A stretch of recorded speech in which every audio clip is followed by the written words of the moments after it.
है कि ए एक काम को 12 दिनों में पूरा कर सकता है और बी उसी काम को 18 दिनों में पूरा कर सकता है। वे एक साथ काम करना शुरू करते हैं लेकिन ए केवल 2 दिनों के लिए काम करता है। शेष काम बी द्वारा पूरा किया जाता है। यदि काम के लिए कुल वेतन 2400 रुपये है तो बी का हिस्सा ज्ञात करें। तो भाई देखो, इस क्वेश्चन में जो जितना काम करेगा उसको उतना ही पैसा मिलेगा। तो भाई देखो, ए जो है ना, अगर ए से पूरा काम करवाया जाता तो वो 12 दिनों में पूरा कर लेता, ठीक है। अब बी कितने दिनों में कर रहा है? 18 दिनों में, ठीक है। अब क्या करना है हमें? इन दोनों का निकाल लो एलसीएम। तो एलसीएम आ जाएगा इन दोनों का 36। निकाल के देख लेना, 12 18 का है ना, 36 ही आएगा। 12 दिए 36, 18 दूनी 36 है ना। तो 12 का भाग दो 36 में 3 बार, 18 का भाग दो 36 में 2 बार। इसका मतलब क्या है कि ए की पावर आ गई 3 और बी की पावर कितनी आ गई 2, और काम होने के लिए कुल कितनी पावर चाहिए? 36। या आप ऐसे मान सकते हैं कि कुल काम 36 काम है कुल, और ए एक दिन में 3 काम करता है और बी एक दिन में 2 काम करता है, ठीक है। तो अब क्या कहता है वो कि वे एक साथ काम करना शुरू करते हैं लेकिन ए केवल 2 दिनों के लिए काम करता है। तो भाई ए जो है 2 दिनों में कितना काम कर लेगा? 2 गुना 3 प्लस बी भी उसके साथ लगा हुआ है, 2 दिनों तक बी भी काम करता है। तो ये दोनों कुल मिलाकर कितना काम कर लेंगे? 2 दिनों में, है ना। जब दोनों साथ साथ काम करते हैं तो कितना काम कर लेंगे? 2 तिया 6 ए कर लेगा और बी कितना कर लेगा?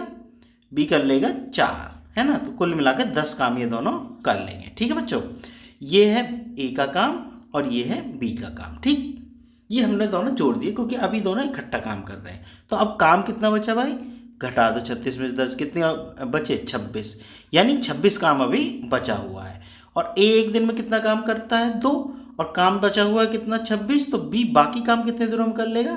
26/2 मतलब 13 दिनों में, ठीक है बच्चों। ये बात समझ में आ गई होगी। अब यहाँ से हम ऐसा भी मान सकते थे कि भाई बाकी बचा काम दिन से तो हमें यह मतलब ही नहीं है, हमें ये मतलब है कि कितना काम बी करता है। तो भाई 26 काम बी कर रहा है, उस बात से मतलब है 26 काम बी यहाँ कर रहा है और 4 काम यहाँ कर रहा है। तो बी द्वारा किया गया काम कितना हो गया? 4 + 26, ठीक है ना। क्योंकि यहाँ दिन से मतलब नहीं है, यहाँ एक्चुअल में किसने कितनी पावर यूज की उससे मतलब है।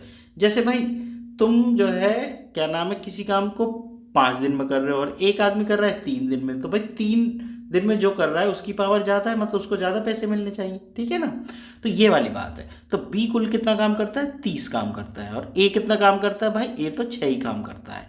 तो दोनों का अनुपात निकाल दो, ए अनुपात बी का। तो भाई 6:30। इसका मतलब दोनों के पैसों का अनुपात कितना आ जाएगा? 1:5, ठीक है ना। 1:5 के अनुपात में पैसे बटेंगे। अब किसका हिस्सा पूछा है? बी का हिस्सा। तो कुल रुपए कितने मिलेंगे? 2400। बी का अनुपात कितना है? 5 है ना बी का अनुपात, ठीक है।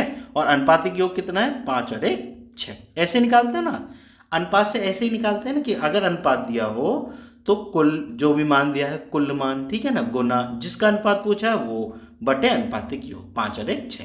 तो ये आ जाएगा 6 चौक 24 और 4 पंजे 20, यानी 2000 रुपये बी को मिलेंगे, ठीक है बच्चों।